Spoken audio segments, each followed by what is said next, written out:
In this video I'm going to show you exactly how I use live view to focus and check that my images are going to be sharp all the way from the foreground detail to the background interest.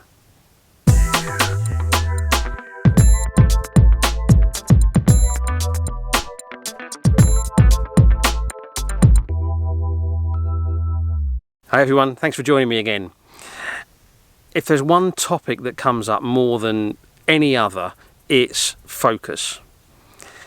Where do I focus? What method do I use for focus?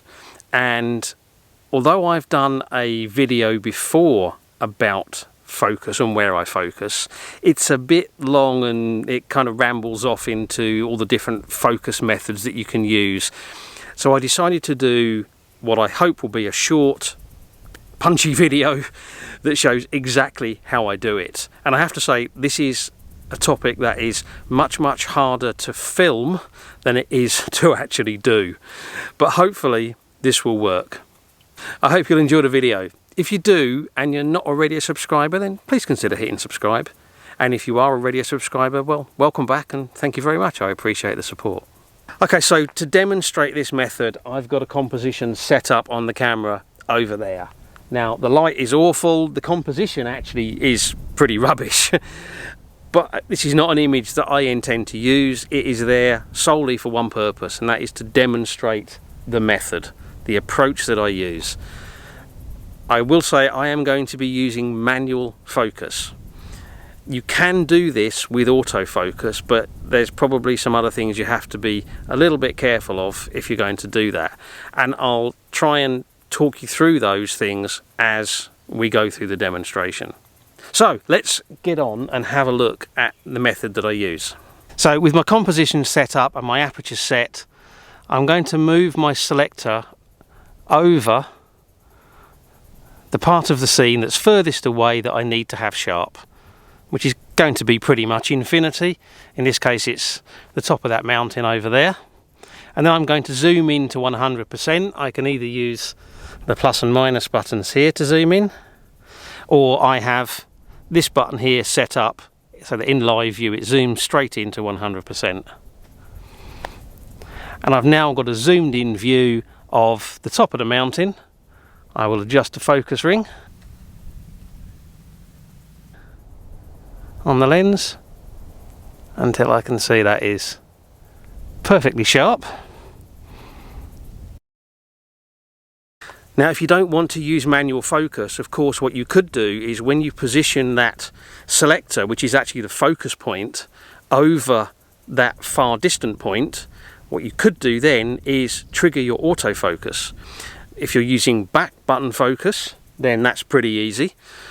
If you're using autofocus which is triggered by a half press of the shutter button, then what you probably want to do is once that focus is there, then go and switch over to manual focus so that it doesn't shift.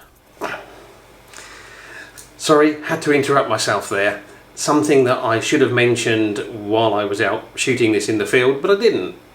If you use autofocus to basically focus on that distant object, whatever it may be, that distant part of the scene, you should still zoom in and check it.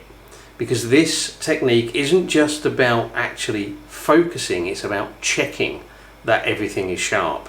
And occasionally autofocus can get it wrong. Something might get in the way while you're doing the autofocus. All sorts of things can happen. So still zoom in and check that your distant object is sharp. And now back to the other me.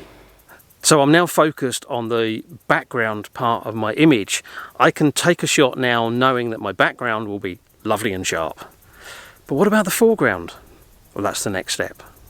What I can do now is bring my selector down to a nice bit of foreground, zoom into 100% and check it. And I can see that that is nice and sharp. So I can shoot that image and I know that everything from my foreground interest to my background is going to be nice and sharp. Okay. Sorry, another quick interruption. Looking at this video now, something that leaps out at me is that it's obvious that when I say I'm focusing or zooming in on the foreground to check that the foreground is sharp, I'm not actually going right into the foreground. And I should have explained that while I was out there, but I didn't. Now, the reason that I didn't go right into the foreground is simply that the foreground area, which is this area of shadow, doesn't actually have a lot of detail in it. So for the purposes of videoing, there wasn't enough detail there to show on the screen on the back of the camera that it was sharp. That's why I went a bit further in. Of course, in normal circumstances, what you would do is check by zooming in to the first or the closest thing in the scene that you know needs to be sharp. And now, back to other me. Okay, that's all well and good, but what happens if my foreground isn't sharp when I go and look at it that way? Well, if that happens, then it means for the focal length that I'm using and the aperture that I'm using, I cannot get my background and my foreground as sharp as I want them. At that point, I have two options. I can go for a smaller aperture to get a larger depth of field, so I could go from f11 to f13 or even f16. Obviously, being careful, diffraction starts to creep in as you get, smaller and smaller apertures. It may not be a big issue, but this video is about sharpness, so we're going to try to avoid that. To be honest, most of the time what I do is, if I can't get my foreground and my background sharp, then what I would do is take my first image focused on the background on infinity, and then take another image focused on the foreground and focus stack them. And I've done a video on focus stacking before, so I'll stick a link to that up there now. Okay, I hope you've enjoyed this short little kind of tutorial video. If you have, please consider giving it a like or a share or both. And of course, don't forget about that subscription button unless you're already a subscriber.